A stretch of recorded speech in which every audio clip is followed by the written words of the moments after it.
Halo, selamat pagi semuanya. Perkenalkan saya Imam Ahmad, dosen pada mata kuliah Bahasa Indonesia. Kali ini kita akan memulai perjalanan dalam pembelajaran bahasa Indonesia. Namun, kali ini bahasa Indonesia bukan hanya sebagai alat komunikasi, tetapi sebagai alat berpikir, berkarya, juga berkreasi di dalam tulisan yang baik dan benar.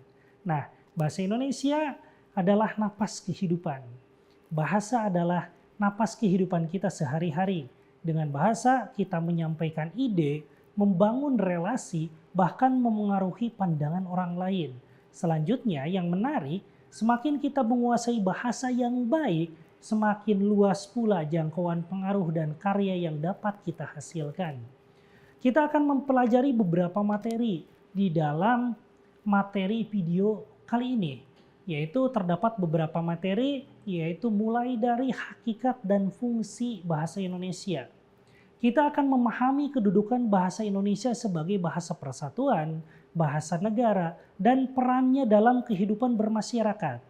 Kita juga akan meninjau perkembangan bahasa dari masa ke masa. Selanjutnya kita akan mempelajari juga yaitu kalimat efektif. Kita akan membedah cara membentuk kalimat yang jelas, padat, logis, dan tidak berbelit-belit. Sehingga pembaca atau pendengar langsung memahami maksud kita. Pembelajaran mulai dari kata, frasa, klausa, hingga kalimat yang efektif. Selanjutnya kita akan mempelajari juga ejaan bahasa Indonesia. Kita akan mempelajari pedoman umum ejaan bahasa Indonesia. Bahkan sekarang yang terbaru yaitu ejaan bahasa Indonesia kelima, kaidah sintaksis dan morfologi. Di sini kita akan belajar bagaimana setiap kata, frasa dan kalimat disusun agar pesan kita tersampaikan dengan tepat. Selanjutnya kita akan mempelajari juga pemaragrafan bahasa Indonesia. Kita akan melatih kemampuan menyusun paragraf yang padu dan runtut, menghubungkan ide-ide secara mulus, dan menjaga alur logika tulisan. Selanjutnya kita akan mempelajari teks akademik. Kita akan membahas sistematika penulisan ilmiah, teknik penulisan kutipan, serta membuat daftar pustaka sesuai kaidah yang berlaku. Kita akan mempraktikkan menulis artikel, esai, hingga teks kreatif yang dapat dibaca khalayak umum. Selanjutnya kita akan mempelajari juga plagiarisme atau pengutipan, plagiarisme atau keplagiatan dan pengutipan.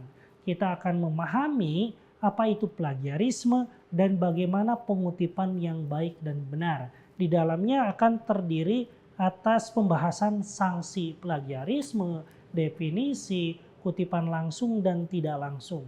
Dengan mempelajari materi-materi bahasa Indonesia ini, tentu kita akan mendapat pemahaman mengenai kebahasaan bahasa Indonesia yang baik dan benar.